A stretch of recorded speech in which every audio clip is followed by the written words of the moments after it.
G'day. There you go, and I'm in a bigger part of the shed, which just means that there's a little more light and a little more room, although I do manage to clutter it up. So what we're here for, I want to show you this skeg, I suppose, keel, and I think that's probably a skeg. And in that goes, if I can find it again, that. And that pops up in here, and that provides or sets the distance for the quart nozzle, and that's alterable, so if anything goes on I can change it. Now, an important word there, if anything goes on I can change it. One of the big things I always do is when I make stuff is try to make it so that if anything stuffs up I can fix it. So with that in mind, this here is separated from that. These are screwed, this is aluminium, it's screwed to the keel. That's tapped 3mm and threaded with metal through there and there, metal threads. This is a wood screw that goes through this, through that and into that. That is super glued to that. This is a metal thread which screws onto that, and under there is another screw which screws this onto that. And there's hardly any weight on it, it's just the bottom brace for the quart nozzle. But nonetheless, if I want to, or if I have to, I can get that off. And I do have to get it off, I'll show you why later. So perhaps I'll go away and set up to show you the next bit. So over the last few days what I've been doing is here, so I've ghoulied this all in.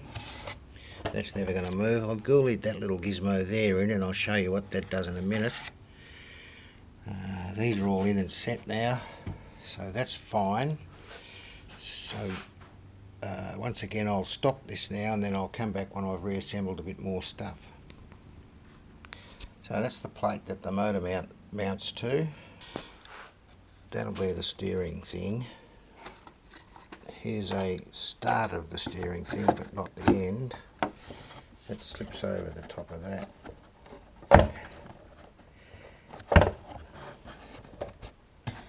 Like that. That is correct. And then this thing will go in there, and all of that will be sealed. So it'll be sealed under there and sealed around here, and this will get painted. And the next thing that happens is that this goes in there and goes all the way down there, like that.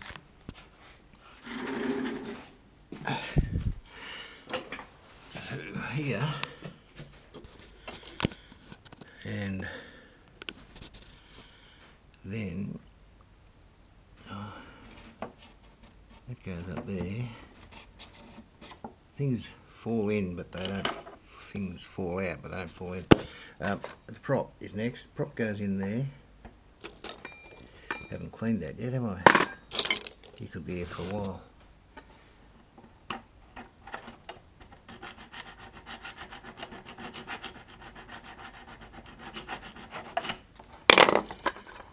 Prop.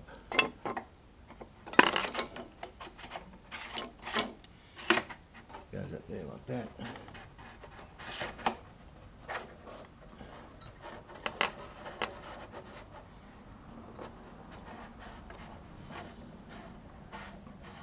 Now that will all free up when it lubricates. So the next thing is that this goes up there, but it won't go. That's what I'm here for. Won't go because that's in the way. So I've got to take that off. Your mild-mannered ditzy professor person is here. Right. I got that off, got it all back on again. And now I can demonstrate a fair bit of stuff to you. So basically the prop's in position, the quart nozzle's in position. The quart turns inside the brass thing. and the brass thing's up here, and I haven't finished that yet. I've got to trim that off, and inside that there's a piece of aluminium. I've got to put the opposite one of them on the top of that, and then that's fine. I've got to seal around there and seal around there, move this up a little bit higher, and then we get to this department. So I've still got a seal in there and a few other places. At the moment it's just super glued there, there, there and there, and that's all good. The motor mount is designed to be adjustable backwards and forwards, so I get that lined up perfectly there, and it's also designed to be able to take it out easily and change anything that I want to change. Just step over that. That's the stepper motor lead. That's appropriate, isn't it? Stepping over the stepper motor lead. So here is that little Hitachi motor, whatever it is.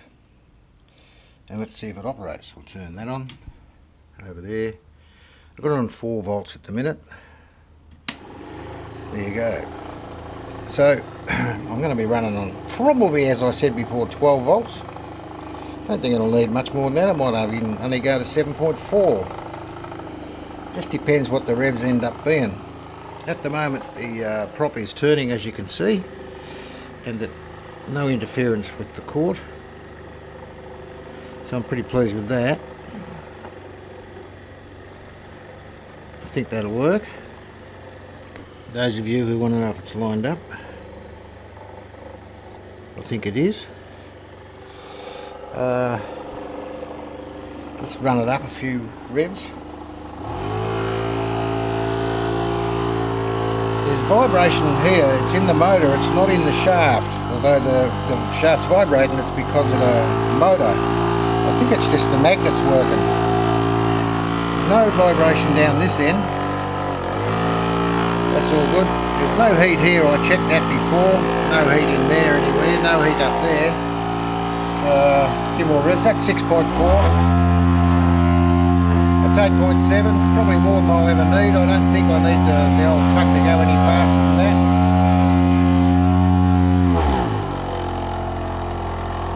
Still got 2 more bolts to put in here yet. I can strengthen this all up, it's not glued. I could glue it if I wanted to. I'll paint everything before I choose to do any of that. So what I really need is some thoughts on where I'm at the moment. Do you think this is going to work? Is it a stuff up? Can we do better? As I go along with the build, of course, I'll have to make it so I can get in here to all these places, but I don't anticipate any problems with that. Another look at the prop, maybe.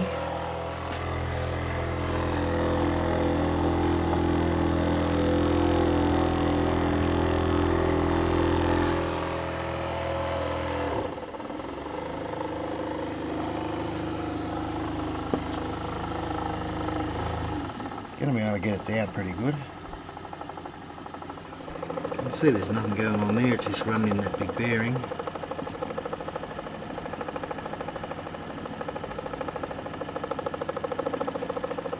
Oh, the other thing I was going to do was put a bloody thrust crosser in there, so when everything pushes this way, it pushes on the end of the thrust crosser and on the chassis and the motor on there. Otherwise, like I say, I'd appreciate some feedback.